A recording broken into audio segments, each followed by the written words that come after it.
My gaming backlog is literally thousands of games, and in 2026, I decided I'm going to try and tackle it. And then also, maybe, sneak in a few new games too. Don't tell anyone. It's the Chronicles of Backlog. It's the Chronicles of Backlog. Here are the 13 backlog games that I finished in February 2026. Babidi is a game that must be experienced in order to even explain it.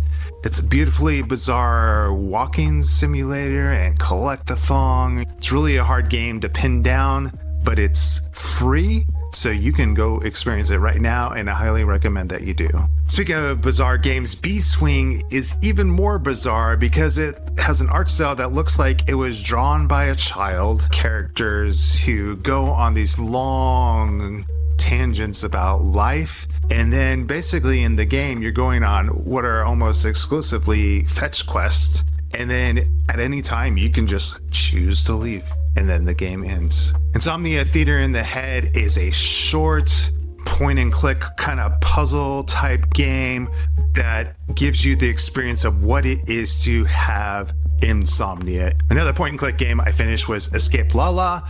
It's fun, it's short, and it's a good, quick diversion. And lastly, it's free. So in anticipation of the next To the Moon game, I've been catching up in all the others. So I finished Imposter Factory and then also the beach episode. Imposter Factory, you just need to go in blind. There's lots of surprises that happen in that. The beach episode is a game about memory and wanting to hold on to those precious things forever. Without a Dawn is a visual novel with a 1-bit aesthetic.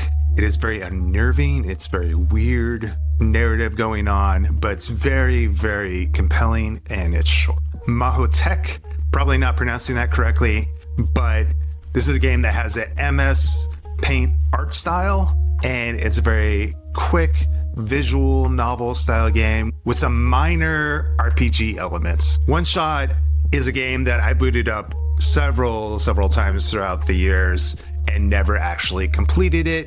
As everyone recommends, you should go into it blind, not knowing anything, and just experience the journey of it. It is one of the most beautiful narratives in all of gaming. So I'm not typically a skate game guy, but Skate Story stole my heart, my mind, my emotions, my soul, my body. I loved everything about this. You're like a Silver Surfer looking character on a board, and you're going against demons, and you eat these moons. It has an amazing soundtrack. It's just a incredible, weird, but extremely fun game. Star Trek Resurgence is the best of the Star Trek games that I've played. It's like playing through the 2-part finale of a season of Star Trek The Next Generation, and then getting into the conclusion of that story in the season premiere. Birth is like a mix of Rusty Lake games and games like A Little to the Left. So it's like organizing, but you're also puzzle solving, and it is weird characters, weird environments, but it is lovely. Future Racer 2000 is a quick 45-minute psychological horror game that packs a quick, impactful punch. Lastly, I beat Hades. I've been told by people that it really beat Hades, but I beat his father and escaped. Did I permanently escape? No, but I escaped, and I feel satisfied with the time I spent with it, that counts as beating it. So you can tell me in the comments if that's beating it or not. In addition to those 13 games from my backlog, I also finished 6 new games. So Laugh Track is a game that is set in a 1990 sitcom, but that 1990 sitcom that you're stuck in is actually hell, and you're trying to get yourself out of it. It's a nostalgia-filled fest for those of us who are alive in the 90s. And then on top of that, it is very topical, dealing with things with ICE and Trump and things happening in the world. And so you get that aspects of things. Sector Zero is a short 3D puzzle platformer with some kind of challenging avoid the laser puzzles in order to get through this world.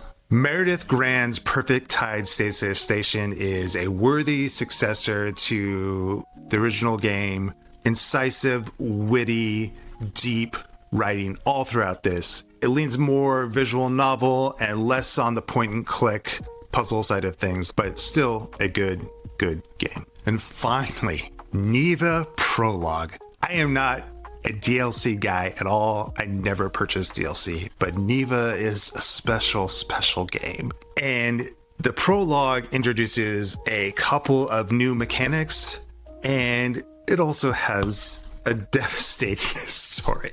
Did I cry? Did I cry during the game? Yeah. But that's Neva, and it's beautiful, it's gorgeous, and stunning. And that's my February 2026 gaming backlog. What games did you complete this month?